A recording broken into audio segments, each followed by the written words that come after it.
Welcome to another edition of the It's Cavalier podcast. It's your boy Mac, and today we have a mailbag episode. So many submissions, 20 plus. So I'm probably just going to go with, I don't know, maybe 15 or so. We're going to have to break this up into two parts. So we're just going to jump right in. But before we get to it, just want to say, if you're new to the channel, consider subscribing. Hit that like button. You never know how much it helps your boy out if you're over on YouTube. With that being said, let's go. First question comes from TK over on Twitter. He asked if the Cavs can only keep one, that being Ty Jerome or Sam Merrill, hoping that we can keep both, to be clear. He wants to make sure that that is known. He is making that clear. TK, this is going to be a very interesting situation to track this offseason. There are definitely pros and cons to all options here. If the Cavaliers want to prioritize keeping Ty Jerome, they at the very least will go in knowing that he is coming off a 6th Man of the Year finalist type of season. And while his first postseason ended in extremely disappointing fashion, he still managed to have a very good first round series against the Miami Heat. We cannot just throw that out with the bathwater. The Cavs find themselves in a tough situation regardless, though, this offseason. They are one of maybe just 3 teams, maybe more by the end of free agency period, that will be potential second apron teams alongside the Phoenix Suns and the Boston Celtics. And the Cavs become hard capped by using the taxpayer mid-level exception, aggregating 2 or more salaries in a trade, sending out cash in a trade, and or acquiring a player using an exception that was created in a previous sign-in trade. But they can re-sign their own free agents. That's the big piece right there. They can sign draft picks. They can sign players to minimum level contracts and or make trades where one player is sent out and the returning player has an equal or lesser salary. Keep all of that in mind, ladies and gentlemen. Cleveland actually holds Ty Jerome's early bird rights, and by rule, he can sign for up to 175% of his contract this year, which is a negligible pay increase, or 105% of this year's league-wide average player salary. Now, as of right now, keep this in mind. Jerome's valuation on the market, no matter where you look, seems to be about the $12 to $14 million range annually, which is right around that non-taxpayer mid-level exception, which is estimated to be about 14.1 million or 14.3 million as of right now, which is a good thing, believe it or not, because theoretically that does not surpass what the Cavs could offer. And I think that most people, most organizations probably tend to view Ty as a backup, which was probably no doubt reinforced after the series against Indiana, in which he was absolutely just abysmal. He was a disappearing act. He averaged 8 points, 2.6 assists, and 1.8 turnovers while completing an absolutely icy 30% of his field goals, including 25% of his attempts from 3-point range. Just not bad. He was horrific against a very physical Indiana Pacers team and had problems dealing with that press coverage that was being played constantly.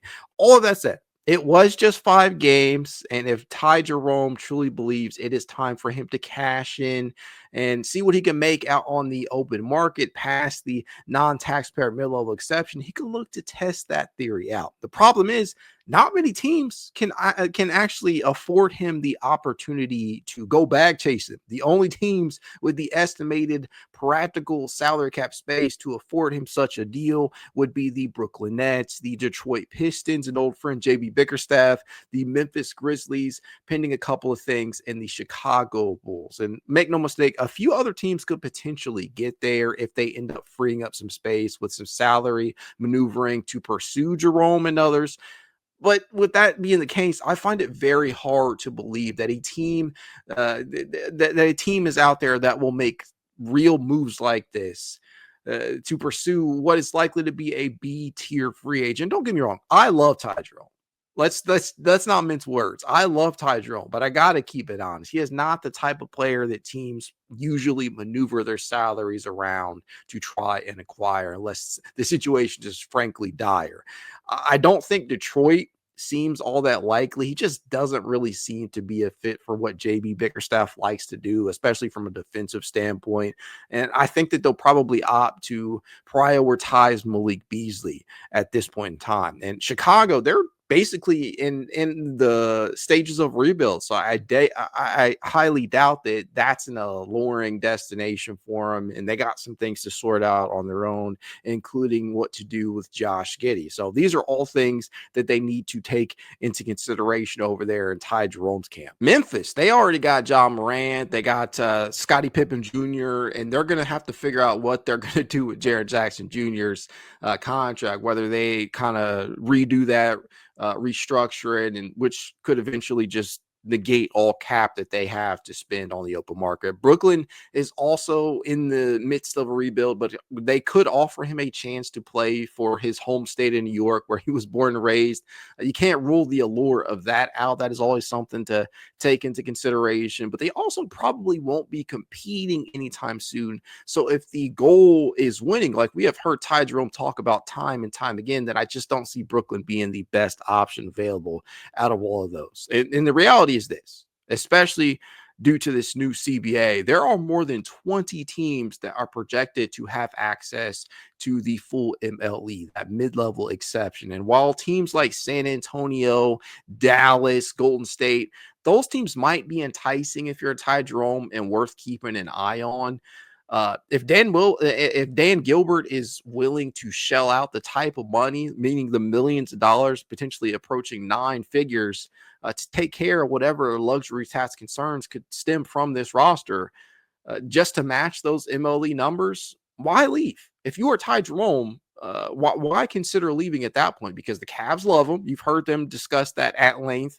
They offer him a high minute role, just like they did last season. They offer him a decent salary increase. He has good friends here, DeAndre Hunter and company, a great coach in Kenny Atkinson, in a system that truly has gotten the best out of him, produced a career year. So why leave if you're Ty Jerome? But nevertheless, there will be options out there. We just don't know how that will play out. And then Sam Merrill, he's in a pretty similar bowl. But in this case, the difference is that he'll likely be cheaper. I think we all know, at least you should at this point. His estimated value lies around that $6 to $8 million range, and he could very realistically be looking at Peyton Pritchard or Zeke Naji level money, something in the $24 to $32 million range on the high end, and something in the Dean Wade range of 18 to 24 million on his next deal, depending upon if the contract is 3 to 4 years long. That duration is probably going to be everything in terms of long-term security for some of these guys. So Merrill, we already know the dude is one of the best shooters in basketball. He has proved that since he arrived to the gates of Rocket Mortgage Fieldhouse, and his defense did noticeably improve a lot this year. He'll have suitors. But like Jerome, Merrill is the Cavs' own free agent, so they'll be able to re-sign him if they truly wish to. It's just all boils down to those luxury tax implications. So honestly, TK, this is a tough spot, man. It really is if you're the Cavs, because you're potentially in danger of losing both, not just one, but you could potentially lose both to free agency. But if I was a betting man, I think that they probably return one of them. I think at least one returns. Who would I like personally for that to be? Who would I like to see return? To me, that's easy. It's Ty Jerome. And the reason for that is the Cavs, they really don't have any real avenues to readily replace him, at least not a player that is his caliber. And yes, to those out there screaming, because I can already hear you typing on your keyboards or your phones, to those out there screaming, Craig Porter Jr., I get it. CPJ would definitely serve as a cheap replacement. And yes, that is likely the name of the game with this new CBA. But that said, CBJ is not even remotely the same type of player as Jerome. And if you were, the Cavs would probably feel a hell of a lot more comfortable and confident about letting Ty Jerome walk. And that is just the reality of the situation. And the reality is that they don't. They frankly don't seem to feel that way. CBJ won't be replicating the type of play that Ty Jerome brings to the table. That is fair to say. I just don't think Craig Porter Jr. is proving that. Can he contribute? Obviously.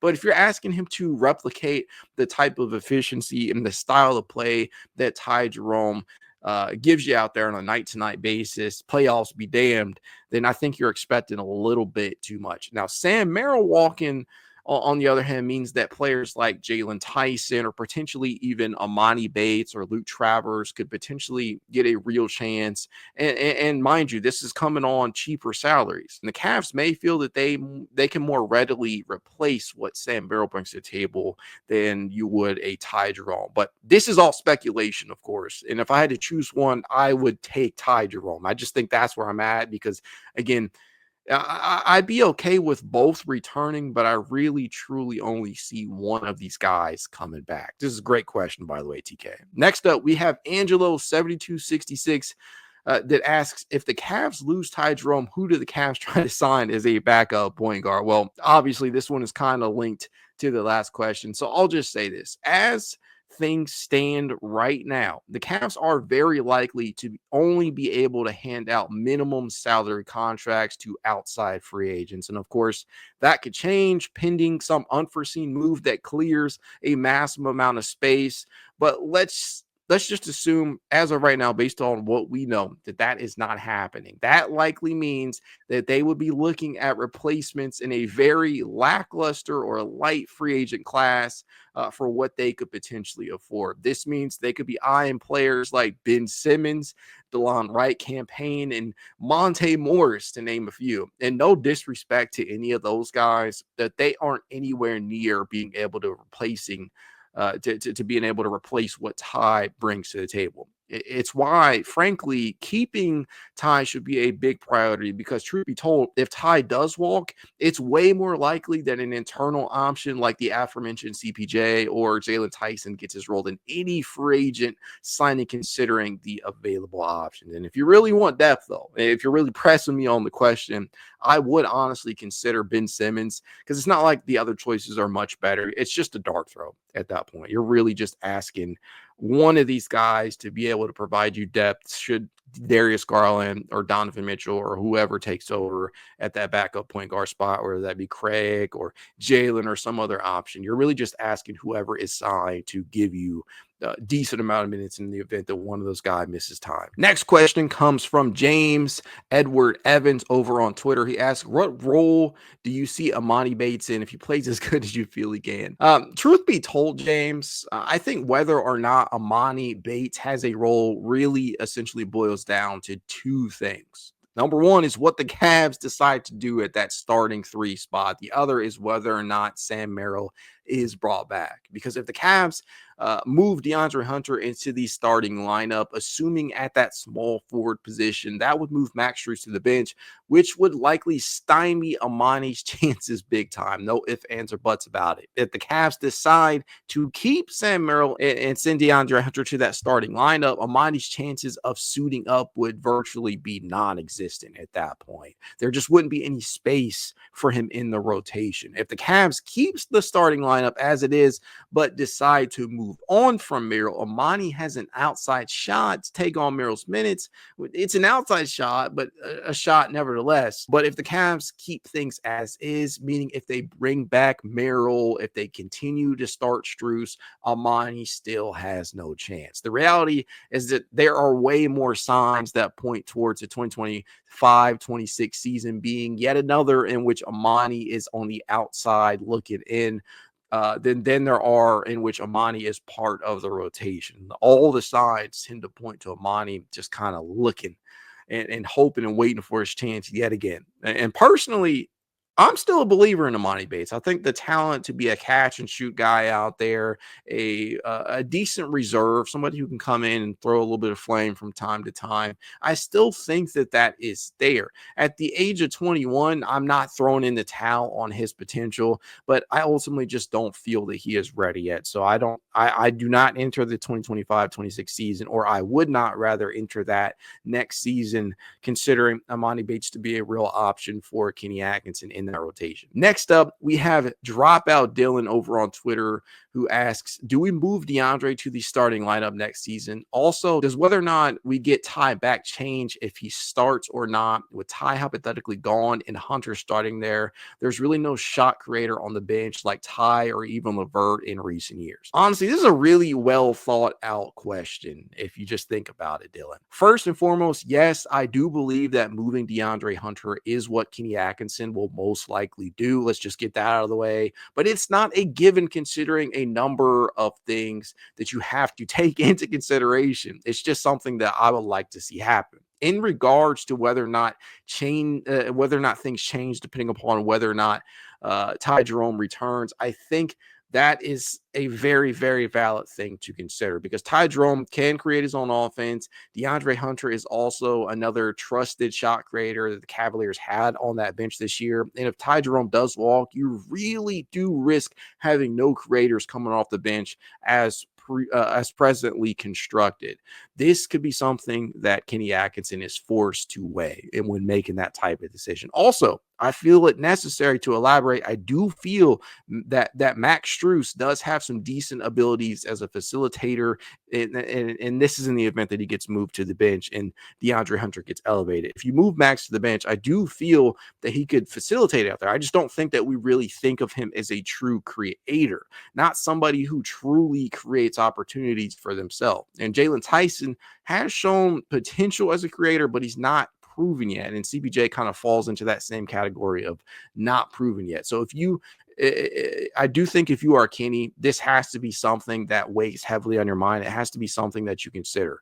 He would have to feel ultra confident in one of those guys or multiple guys being able to pick up the pieces if he bumps DeAndre into that starting unit if Ty Jerome does indeed walk. Another thing to think about is the fact that if you remove Hunter from the bench, you are now solely relying on Dean Wade of all people, to provide you minutes in the backcourt or the front court backup minutes, rather. Seeing as Hunter and Wade essentially functioned as the Cavs' third and fourth bigs this year, with Hunter logging 71% of his minutes at the power forward position with Cleveland this season, and Wade logging 67% and even 13%, believe it or not, at center.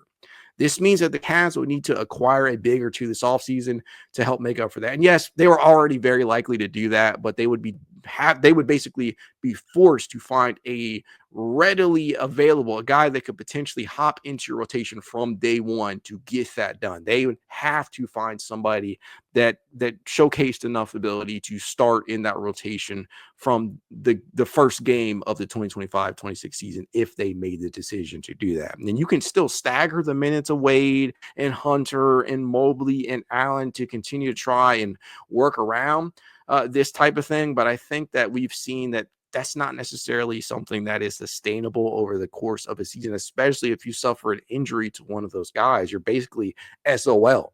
This leads me to believe that the team should try and elevate an in-house option like Naquan Tomlin, who you guys already know I'm really high on, if they plan on moving Hunter up. Overall, there are just a lot of variables to consider here, and there are numerous arguments to starting both to both starting Hunter and continuing to keep him coming off the bench. But I think we've been clamoring for a starting caliber wing who can create his own shot, defend at a high level, contribute off ball, and this may be the best part or biggest part, has real size.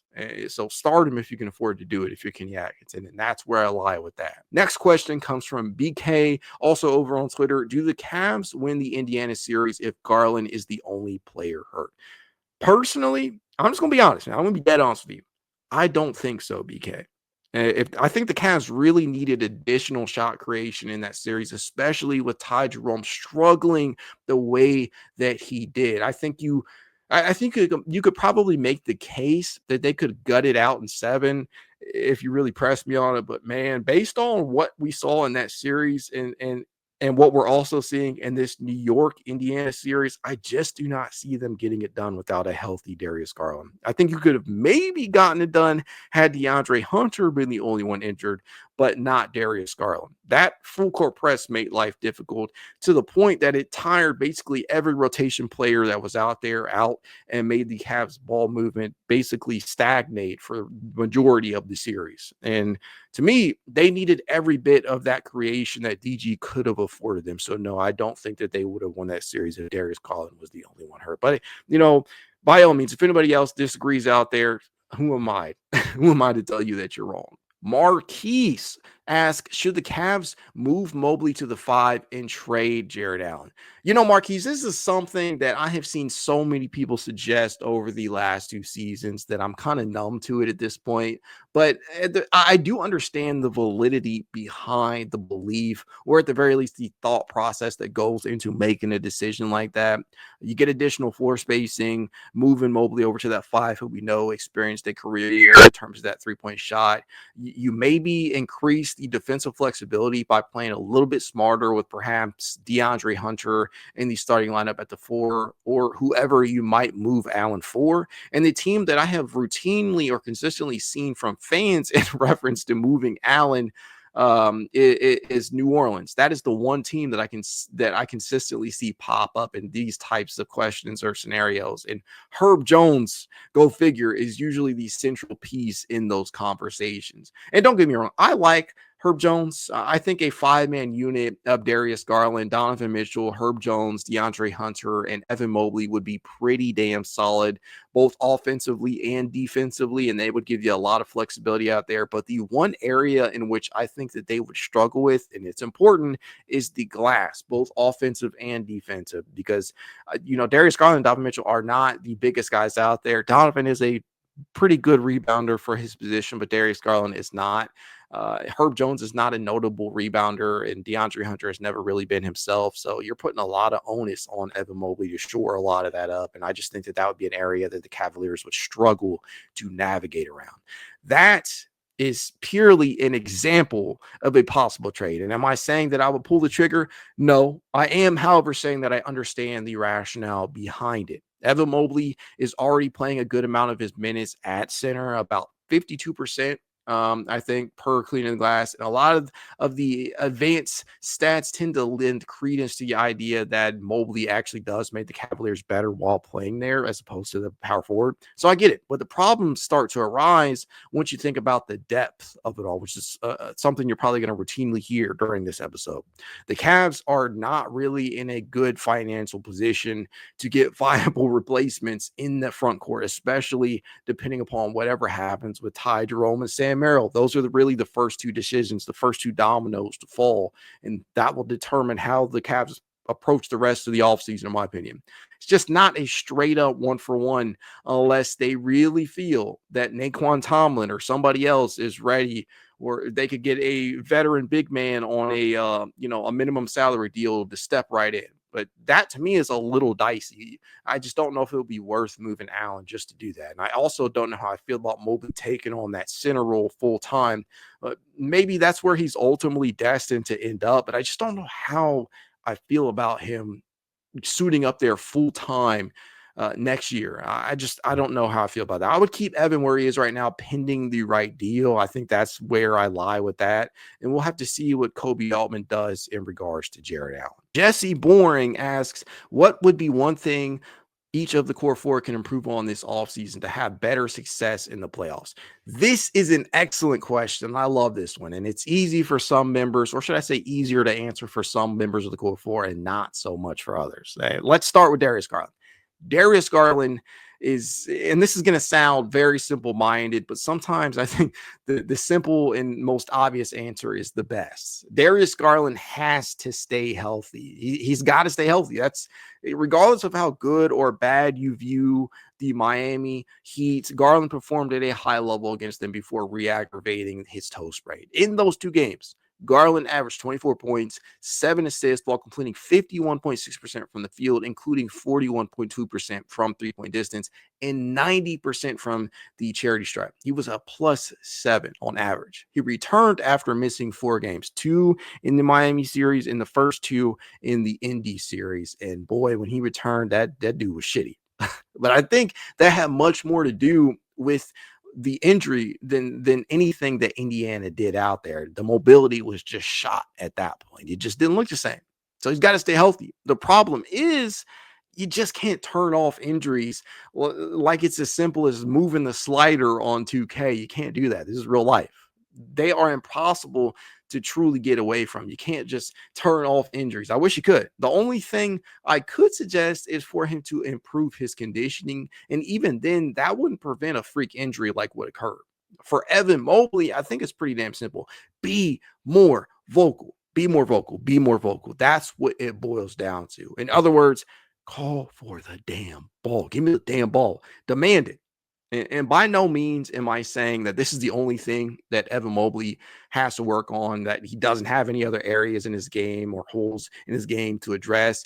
We already know he needs to continue to tighten his handle. You got to get in that gym and work on that mid-range shot somewhere where I think he needs a lot of improvement in, or more utilization rather. I think he needs to work on his perimeter shot after having already come a long way. But if there is one area in particular that I want to see growth from him in, it's his vocality or just straight up vocalness out there. You just got to do it, man.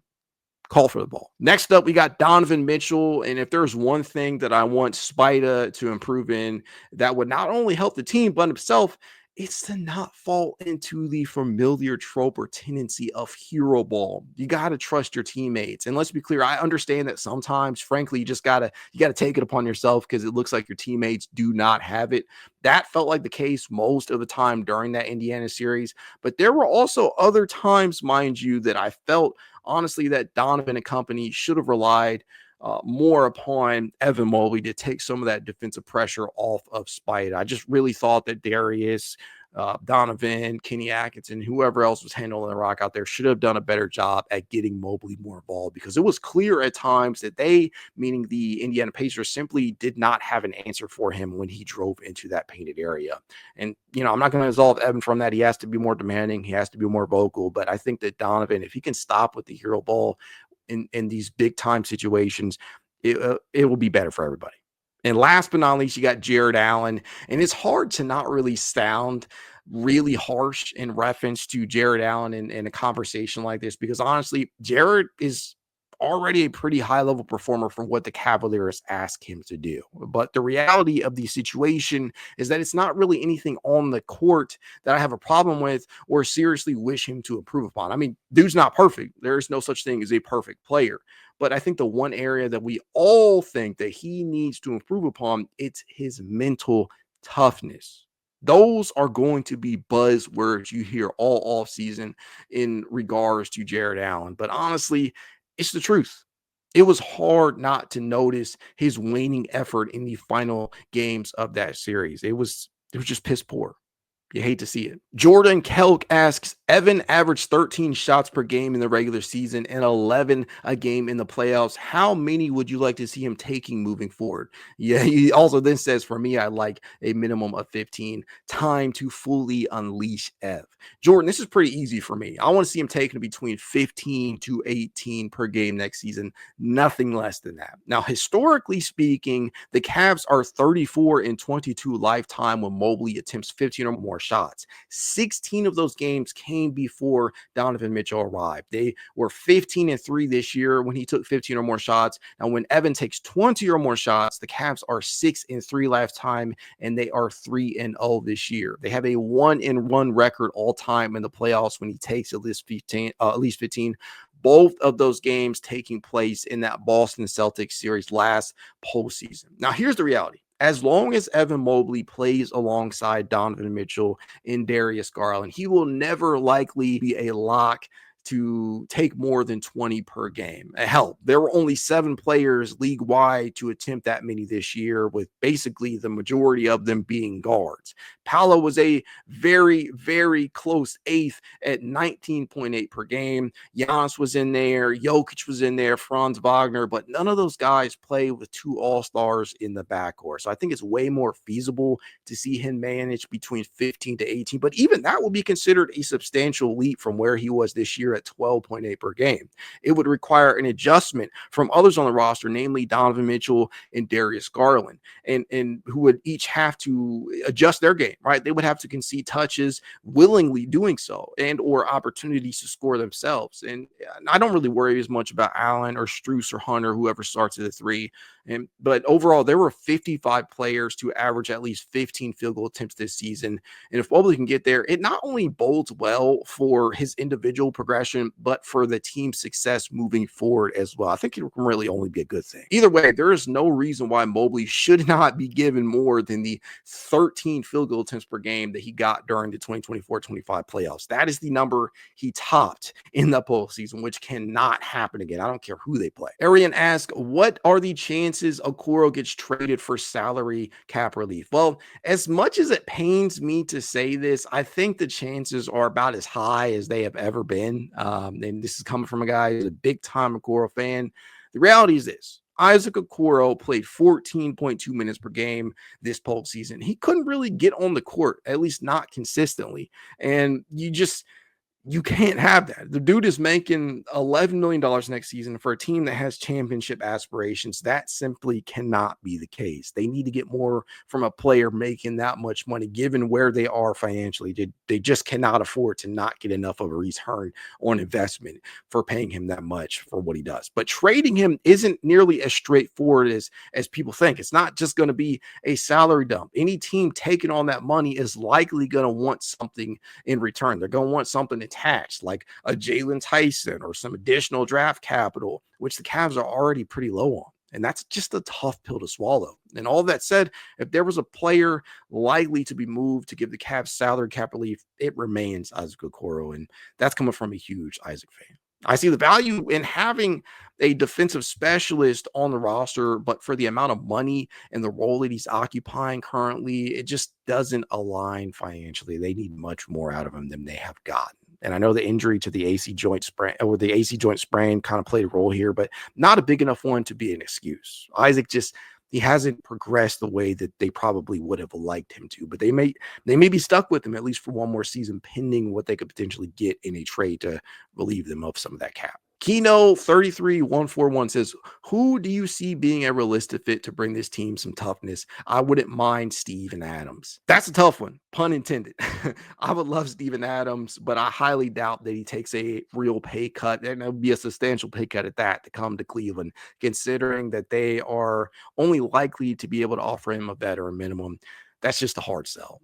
That in addition to not being able to potentially offer him nearly as big a role as what others could. I mean, just look at what he got with Houston, where he was playing over 20 minutes per game in the playoffs. The Cavs cannot offer him that much in terms of a role. Now, I wouldn't mind bringing back Marcus Morris if possible. Hell, Kyle Lowry's a free agent. Gershon Yabusele, you guys know I'm a huge fan of him. Bismack Biyombo, I think that could help. That's if we're talking free agents. Trade targets in regards to toughness, that's a dicey thing, especially because of the salary cap matching. I just don't want to make moves just to bring in toughness, but I get what you're saying. Unazo says, do you think Allen should be traded or is going to get traded? Simply put, I do not think that based off of what we heard from Kobe Altman was admittedly not likely going to say anything else. He was never going to come out there and send any other message than a strong belief in the core that he's built. But at the end of the day, I think the only true untouchables on the roster remain Evan Mobley and Donovan Mitchell. Anything can happen, though. We'll see. David Pack says, is this team soft? What is with the injury bugs at playoff time? I know everyone has some injuries late in the season, but what does this say about our conditioning program? What's the realistic chances of a blockbuster like Giannis? So this is obviously a two-parter. First off, I think that when you talk about the whole soft narrative, it can be broken down into two separate areas or categories. You got mental toughness, you got physical toughness or physicality. I don't think that the Cavaliers are necessarily physically soft. I do, however, believe that there is a real credible argument to be made about their lack of mental toughness or focus. It's just hard to dispel after that series, right? Kobe Altman even admitted it during that media session.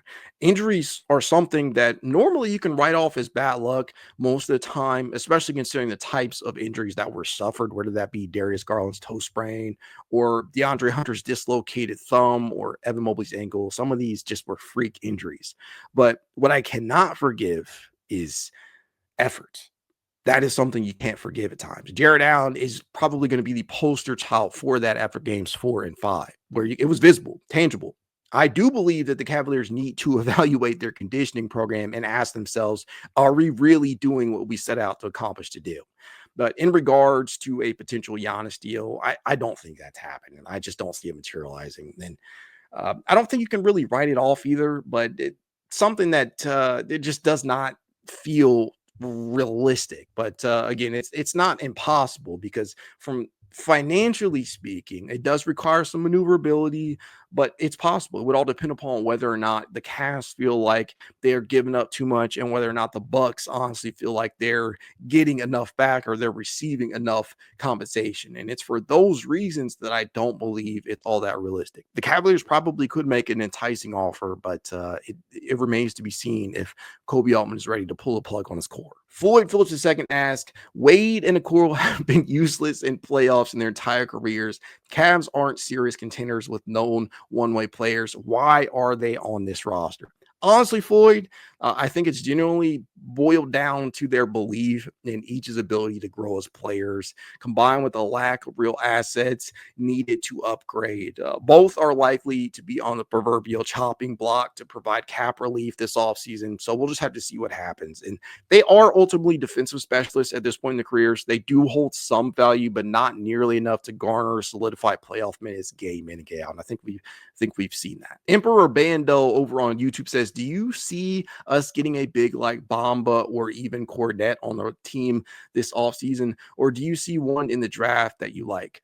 Honestly, I think they kind of have to pick up some type of big. They'll most likely bring in a big on a vet minimum, in my opinion.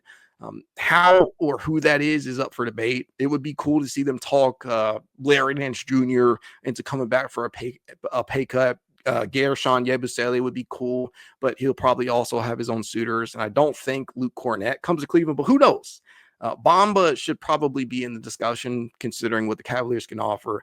But if the teams decide they want to go the draft route, I think they probably try and target wings. But to be honest with you, I would sooner rather than bring over Khalifa Diop and see how he's been progressing, which is a perfect opportunity to do so at Summer League after he missed last year's Summer League due to that wrist injury. So there's a couple options there. But yeah, I do believe that they acquire at least one, maybe even two bigs to fill out some of that depth. Celeb Shastri says, so many trade ideas floating around. What is realistic given second apron rules? Now, I have seen a lot of these questions flying around, and I have seen a lot of Jarrett Allen being involved in these trade ideas, and a lot of them revolve around the Pelicans or some type of Jonas Valanciunas swap with the Kings, and it's too tough to predict what realistic could be. But if there are any trades coming out of Cleveland, in my opinion, it likely just boils down to dumping salary like a Okoro or a Wade. And that to me is the most realistic trade that the Cavaliers are likely to send out. I think everything else, it will probably be taken care of the own free agents and Jerome or Merrill, and then signing some veteran minimum contracts. We'll have to see. Nothing is set in stone, but I don't think we're going to see a lot of movement from Cleveland. You guys let me know how you feel in the comments, but that is where we lie right now. I just think that there is so much movement that is going to occur, and since that movement is going to occur, people are going to want Cleveland to likewise make some movement of their own, but I just don't know how likely it is. So we'll have to stay tuned, see what Kobe Altman cooks up, but I still have a pretty good belief. I'm still pissed off about this Indiana series and then watching the way it played out. But at the end of the day, I'm still optimistic about the direction and the potential internal development of this group. They just have to tweak things where they can. And if they should, or, should they make a move that breaks up the core four, I'll try and give them my best to, to root this team on, because I think Kobe Altman at the very least deserves the benefit of the doubt to this point. But we'll see. Like I always tell you guys, if you'd like to reach out to me, you know how you can. It's Cavalier_pod on Twitter, TikTok, Instagram, YouTube, and more. If you want to be added to the It's Cavalier Discord chat, you know what to do. Leave a rating, leave a review, send me a screenshot. I said review to It's Cavalier53@gmail.com, and I will send you said invite. Do your boy a favor. Go ahead over to YouTube, hit that like button, subscribe if you're not yet a subscriber. Go Cavs.